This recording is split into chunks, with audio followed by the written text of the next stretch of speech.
আসসালামু আলাইকুম। আপনারা যারা আমাদের ভিডিওগুলো দেখে থাকেন অথবা খামারে কাজ করে থাকেন অথবা খামার সম্পর্কে বেশ অনেকটা ধারণা আছে।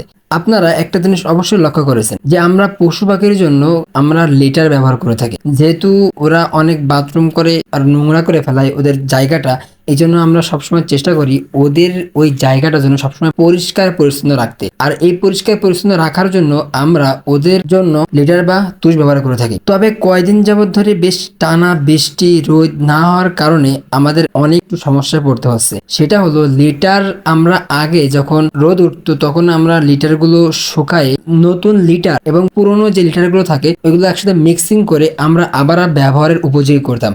আর এগুলো করার কারণে তুষগুলো কিন্তু বেশ অনেকদিন ব্যবহার করতে পারতাম। তবে টানা বৃষ্টি হওয়ার কারণে রোদ না ওঠার কারণে আমাদের এই কাজগুলো এখন আর হচ্ছে না। আর সেটা হলো একবার নষ্ট হয়ে গেলেই ওইগুলো ডাইরেক্ট ফেলে দিতে হচ্ছে। যেহেতু এখন রোদ উঠতেছে না আর বৃষ্টি হচ্ছে সব জায়গায়, এই জন্য নাড়ার কোনো জায়গা আমার নাই আপাতত। 2 দিন আমি নেড়ে দিচ্ছিলাম, বাট ওই 2 দিন বৃষ্টিতে ভিজে ছাদের পর থেকে ধুয়ে দিয়ে নিচে পড়ে গেছে। এই জন্য ভাবতেছিলাম তুষ বা লিটারের পরিবর্তে ওদের জন্য কি ব্যবহার করা যায়। হঠাৎ করে মনে পড়লো ওদের জন্য বালি ব্যবহার করা যায়, যেহেতু বালিতে অনেক শোষণ ক্ষমতা রয়েছে। এই জন্য সকাল সকাল আমাদের যে বালি রাখা ছিল ওইখানে চলে গেলাম। ওইখানে যেয়ে দেখি বালির অবস্থা অনেকটা নষ্টর মতো হয়ে গেছে। যেহেতু উপরে যে পলিথিন গুলো দেওয়া ছিল ওই পলিথিন গুলো অনেকটা নষ্ট হয়ে গেছে, নষ্ট হয়ে উপরের বালিগুলা বেশ অনেকটা নোংরা হয়ে গেছে। তো যেহেতু আমি আমার লিটারের পরিবর্তে ওইটা ব্যবহার করব, তো নষ্ট হলে নোংরা হলে কোনো সমস্যা নেই। আমি দুই তরফে ভাগ করার চেষ্টা করতেছিলাম। একটা একটু শুকনো রাখার চেষ্টা করতেছিলাম, শুকনো বালিগুলো আলাদা করতেছিলাম, আর একটু ভিজাগুলো আমি যে ছাদে যে জায়গাটা তৈরি করেছিলাম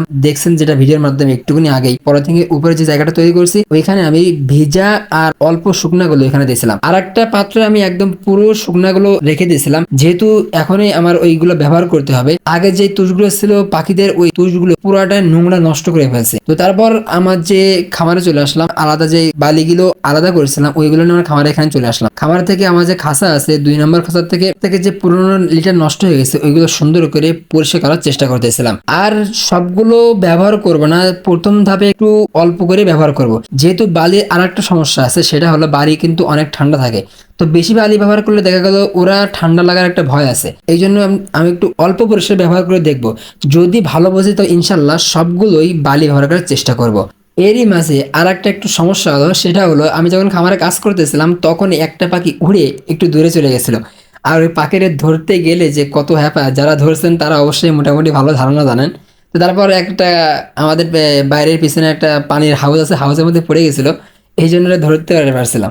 তা ধরে এনে খামারে দিয়ে দিলাম, দিয়ে ওদের যে বালিগুলো আছে বালিগুলো সুন্দরভাবে ওদের খাঁচার মধ্যে অল্প পরিসরে দিছি। তারপর সুন্দরভাবে আমি যে শুকনো বালিগুলো আলাদা করে রাখছিলাম ওই বালিগুলো আমার খাঁচার মধ্যে দিয়ে দিলাম। দেওয়ার পরে দেখলাম যে ওরা খুব সুন্দরভাবে ওর সাথে খেলাধুলা করতেছে। বেশ এই জিনিসটা থেকে খুব ভালো লাগতেছিল। তো যদি আমি ভালো বুঝি যে এই বালিগুলো দিয়ে ওদের কোনো সমস্যা হবে না, যেহেতু পাখিদের আমি কোয়েল পাখিদের সম্পর্কে যতটুকু জানছি তোদের ঠান্ডা লাগার ভয়টা একটু বেশি। তো বালিতে যদি ওদের ঠান্ডা না লাগে তো ইনশাল্লাহ চেষ্টা করবো যে সবগুলো পাখিদের ওই স্থানগুলোতে আমি বালি ব্যবহার করবো ইনশাল্লাহ। তো আমাদের জন্য দোয়া করবেন, আমার এই ছোট্ট খামারের জন্য দোয়া করবেন। তো আজকের ভিডিওটা এই পর্যন্তই। সকলে ভালো থাকুন, সুস্থ থাকুন। আসসালামু আলাইকুম।